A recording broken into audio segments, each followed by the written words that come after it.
কালো। বাড়ির লোকেরা আমাকে কালটু বলে ডাকে ভালোবেসে। হ্যাঁ, আমি কালো, এই কারণে আমার নাম কালো।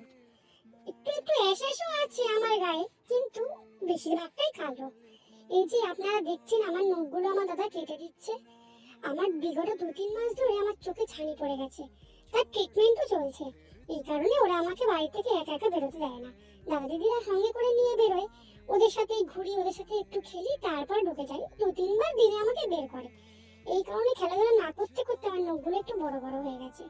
আমি বারবার বলছি যে প্লিজ প্লিজ আমার নখ কেটে দিও না, প্লিজ কেটে দিও না আমার নখ, কিন্তু শুনছেই না এরা। জোর করে কেটে দিচ্ছে, আবার ঘষেও দিচ্ছে।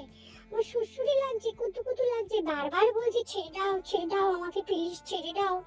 শুনছেই না আমার কথা, করেই যাচ্ছে ওরা ওদের কাজ। আমার ভালোর জন্যই কেটে দিচ্ছে। আমি একটু চুলকোতে আমার ওই কেটে কেটে যাচ্ছিল গা গুলো, এই কারণেই আরো কেটে দিল নখগুলো। কি আর করা যাবে। তোমাদেরও নখ বড় হলে তোমরাও নখ কেটে নিও, কিন্তু নখ বড় রাখা একদম ভালো না। এই যে কি সুন্দর লাগছে আমার নখটা। Tata, bye bye.